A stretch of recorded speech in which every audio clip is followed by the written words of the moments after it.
El segundo punto del orden del día es la pregunta urgente del diputado del Grupo Parlamentario Podemos Asturias, don Daniel Marirripa, al consejero de Salud, sobre el cumplimiento de la iniciativa aprobada por el Parlamento asturiano en la pasada legislatura, relativa a la atención a enfermos afectados por daño cerebral.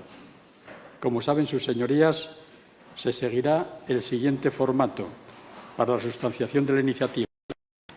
4 minutos para el autor de la pregunta, la formulación de la pregunta no cuenta, y 4 minutos para el consejero, sumando el primer turno de respuesta y el segundo. Para la escueta formulación de la pregunta, tiene la palabra su autor.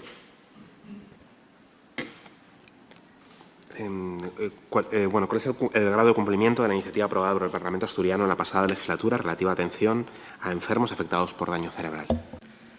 Muchas gracias, señor Marirripa. Señor consejero, tiene la palabra. Muchas gracias. Una cuestión simplemente, el grado de cumplimiento, bueno, no por el grado de cumplimiento, ¿no?, puesto que no nos afecta, ¿no?, la legislatura anterior, creo que es así, es algo que tendría que hacer el Gobierno de la legislatura anterior. No obstante, sí que le voy a describir bastantes avances que tenemos al respecto de un problema que no por esa motivación, pero sí porque nos ocupa y nos preocupa, pues hemos trabajado. Mire, en la Consejería de Salud se vienen definiendo líneas de actuación en relación con los pacientes con enfermedades con daño cerebral congénito adquirido en colaboración con otras consejerías en el marco especificado del desarrollo del Plan Sociosanitario aprobado en el 2019. Las enfermedades neurodegenerativas identificadas en la Estrategia Nacional de Atención a estas enfermedades comprenden las demencias, el Parkinson, la degeneración lenticular, la esclerosis lateral amiotrófica, conocida como ELA, la esclerosis múltiple y la enfermedad de Huntington. No obstante, en la línea estratégica incluimos también otras enfermedades degenerativas, así como el daño cerebral adquirido y las de difícil clasificación, que aunque habitualmente sean poco frecuentes, también requieren actuaciones sociosanitarias. Somos conscientes de que todos los trabajos que abarcan problemas tan complejos pueden parecer insuficientes y lentos en su desarrollo, pero la participación de las asociaciones de pacientes y de las familias nos ayuda a avanzar y superar estas barreras invisibles, asistenciales, administrativas, siempre a favor de la atención del paciente. Este plan sociosanitario recoge líneas de actuación como la colaboración con el Centro de Referencia Estatal de Langreo para la atención a enfermedades neurodegenerativas, que recientemente ha recibido sus primeros pacientes, garantizar la continuidad asistencial en momentos de crisis mediante la coordinación de los recursos sociales y sanitarios, o mantener la autonomía de los pacientes y dar soporte a quienes les cuidan mediante un abordaje multidisciplinar e interdisciplinar. Para el turno de réplica, el señor Marirripa tiene la palabra. Mire, el daño cerebral y, por ejemplo, en particular el ictus afecta anualmente en España a 100.000 personas y en Asturias a más de 2.000. El ictus, por ejemplo, era la segunda causa de muerte entre la población, la primera las mujeres, la primera causa de discapacidad entre la población adulta. Otros causas de daño cerebral, como el traumatismo craneoencefálico, es la primera causa de invalidez en jóvenes y la segunda de daño cerebral. Estas lesiones cerebrales tienen clave, como bien usted sabe, es clave la rapidez en el diagnóstico y el tratamiento del episodio agudo, también la instalación precoz de una rehabilitación neurológica, logopédica, motórica, porque se pueden recuperar algunas de las secuelas de algunos de estos daños cerebral. Y el tiempo de rehabilitación, sin embargo, pues tiene que ser amplio para poder hacer ese proceso de rehabilitación, ¿no? Y un tiempo de rehabilitación que, desgraciadamente, no siempre es el nivel que tendría que tener, y eso provoca, además, sensaciones de frustración entre pacientes y familiares, ¿no?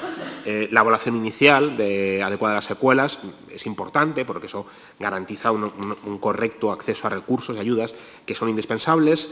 Y lo que nos encontrábamos, de donde veníamos cuando aprobábamos esta iniciativa en el Parlamento hace unos años, era que los centros de valoración estaban en tiempos de espera, en tiempos medios entre 6 y 10 meses. Eso provocaba que teníamos una evaluación que no era muchas veces integral, o mayoritariamente no era integral por expertos, digamos, en el daño cerebral, que limitaba también el acceso posterior a la rehabilitación, ayudas, a asesoramiento, etcétera, y que, bueno, generaba un problema grave, creíamos, en Asturias, ¿no? También era importante el conocimiento de las familias de los enfermos acerca de cuáles eran las causas, las secuelas y la importancia de la rehabilitación para la predicción, digamos, en este asunto, ¿no? Entonces, que pedíamos hace unos años un diagnóstico rápido, un tratamiento adecuado por parte de un equipo especializado en daño cerebral, reforzando todos los recursos del tratamiento rehabilitador, y garantizar al paciente y a sus familiares información sobre causas, secuelas, recursos, ayudas. También instábamos a buscar la fórmula de acortar estos tiempos de espera en la valoración, que fuese, y creíamos y creemos, por personal especializado en valoración y rehabilitación neurológica, ¿no? Con unidades de valoración que fuesen acorde a estas necesidades. Poníamos un plazo máximo de 3 meses.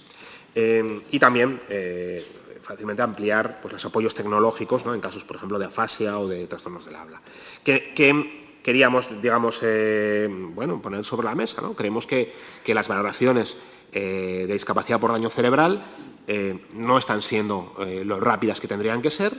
Quiero que me diga también sobre ello, si están incorporando o cuándo van a incorporar. Ha hablado algo del centro de Barros, si se va a incorporar a personal experto en daño cerebral, que tendría que incluir terapeuta, fisioterapeuta, neuropsicólogo, un médico rehabilitador, un trabajador social. Bueno, tiempos por encima de 6 meses no son adecuados, no son aceptables. Personal que no es especializado no es correcto en este caso.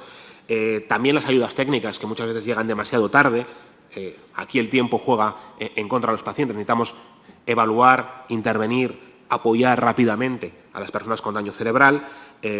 ¿Cuál es el plazo también para la presentación de las ayudas, ¿no? Eran plazos de un mes en muchos casos y dejaba a mucha gente fuera, ¿no?